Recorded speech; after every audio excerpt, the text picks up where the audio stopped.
scripture reading this morning is from Exodus chapter 16, verses 2 to 4 and 9 to 15. The whole congregation of the Israelites complained against Moses and Aaron in the wilderness. The Israelites said to them, "If only we had died by the hand of the Lord in the land of Egypt, when we sat by the pots of meat and ate our fill. For you have brought us out into this wilderness to kill this whole assembly with hunger."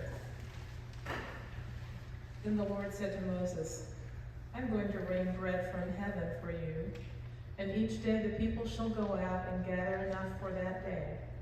In that way I will test them whether they will follow my instruction or not." Then Moses said to Aaron, "Say to the whole congregation of the Israelites, 'Draw near to the Lord, for he has heard your complaining.'" And as Aaron spoke to the whole congregation of the Israelites, they looked toward the wilderness, and the glory of the Lord appeared in the cloud.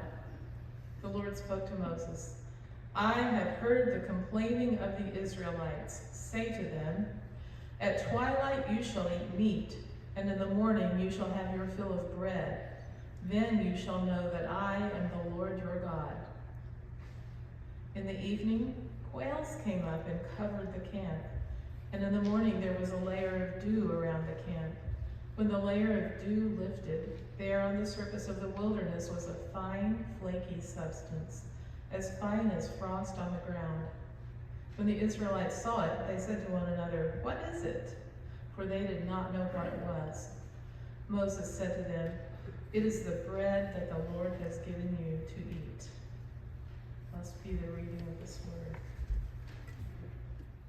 "What is this?" my spouse asks me, utterly horrified at what is unfolding before us on the screen. "It's The Hobbit," I tell him. How does he not remember this? He queued it up on the streaming service when we were discussing what to watch and made the decision. "That is not The Hobbit," he declares with certainty. "It's Peter Jackson's interpretation," I explain patiently. "You know he takes liberties and is into gross overproduction." "This is not taking liberties and overproduction," my spouse tells me. "He has completely made it all up." "You've read The Hobbit, haven't you?" he asks. At this point in our marriage, I had not read The Hobbit. "I've started it a few times," I tell him honestly, "but I just couldn't get into it. I've got my copy around here somewhere. I'll give it another go." Ultimately, my spouse pulled out his copy, and I read it the next weekend. "What the heck did we watch last weekend?" I asked my spouse as I finished the final page and closed the book. "Right?" he exclaimed. That movie bore no resemblance whatsoever to the book. I mean, the book is 280 pages of Bilbo Baggins ignoring the promise of the journey he's on while bemoaning the troubles of the same journey and extolling the virtues of the comforts of his bed and a desire for bacon. Where was the bacon? My spouse agreed with my assessment of the film at that point. Well, last week found Moses standing on a mountain, observing the prints of their journey as they moved towards the promised land with the knowledge that he would never enter it. Terry did a wonderful job sharing with us the need to look back from whence we've come and to continue moving forward, even if we never see the fruits of the seeds we've planted. This week, we find the same group of Israelites, led by the same Moses, looking perhaps a little too far back, bemoaning the difficulties of their current situation and extolling the virtues of the only home they've ever known, a place of brutality and oppression. The Israelites are calling for a return to their lives as enslaved people in the land of Egypt, forced to build cities, work in the fields, beaten by their oppressors, and their sons killed at birth. Somehow, in this moment, the promise of a future in a land flowing with milk and honey seems less appealing than the oppression of the past, where they sat by pots of meat and ate their fill of bread. Forgotten so quickly is God's safety and protection, bringing about 10 plagues upon the people of Egypt, turning the Nile to blood, frogs raining from the sky, flies, diseased livestock, boils. If you've ever had a boil, you know this is no small thing. Thunder and hail, locusts, darkness, and ultimately the death of every firstborn Egyptian. And the Israelites were saved from each and every plague. They fled into the desert. Moses raised his staff at the edge of the Red Sea, parted the waters, and they crossed on dry land. And the pursuing Egyptian army drowned in their wake. In the desert, the bitter waters of Marah were purified and turned sweet to slake their thirst. And now they're hungry. And once again, they complain against Moses. And once again, God meets all of their needs. Exactly what they need. Just enough bread for today. What do we do when we see more needs than resources? When we feel needs greater than we can meet? Part of preaching is about taking a several thousand-year-old text and making it relevant for our world today. But how do we do that while remaining faithful to the history of the text and the culture in which it was produced? It's a hard task, and I don't believe the answer is in claiming that there are perfect parallels between the Israelites' flight to freedom and our experiences of oppression today, particularly here in America. I don't believe that the specific promises given to a particular people in a particular place at a particular time can be universalized to my personal circumstances today. Wonderful and terrible things happen to people every day. Wonderful things sometimes happen to terrible people, and terrible things all too often, it seems, happen to truly wonderful people. I cannot stand before you and pretend otherwise.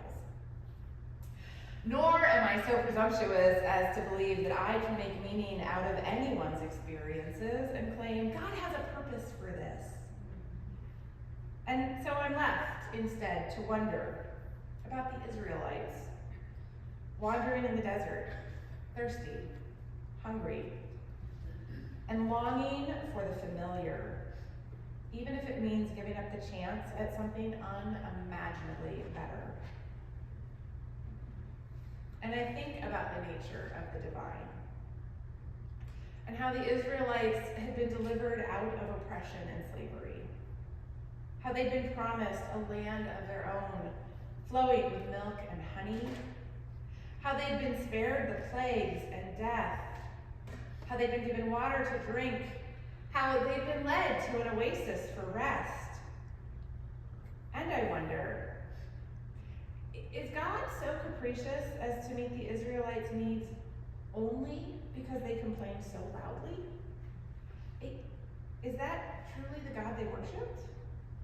Is it truly the God of our faith today, a God we want to worship?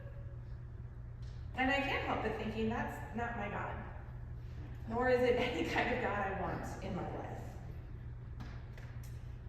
So I look instead to my own life. There have certainly been times when I have cried out for deliverance. There have been times when I have wandered through the barren wilderness of my own. And there have been times when the tenuous hope of an uncertain future feels too painful in the current moment. And I find myself longing for the comfort of a known, if truly awful, past.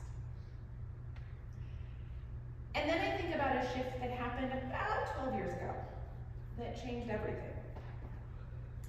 It was November, and on social media, folks were doing 30 days of gratitude. Each day they would name 3 things for which they were grateful. I joined in, and when November came to an end, I decided to carry on with intention for an entire year. Every day for 1 year, I listed 3 things for which I was grateful. It wasn't always easy. And there were occasional repeats from day to day. And at the end of the year, I quietly stopped publicly naming 3 things for which I'm grateful every day. But in that year, something happened in my brain. My intentional shift in focus seemed to train my brain to an unconscious shift in my focus. Rather suddenly, I felt more resilient. I was able to face failures, stand up, dust myself off, and move ahead.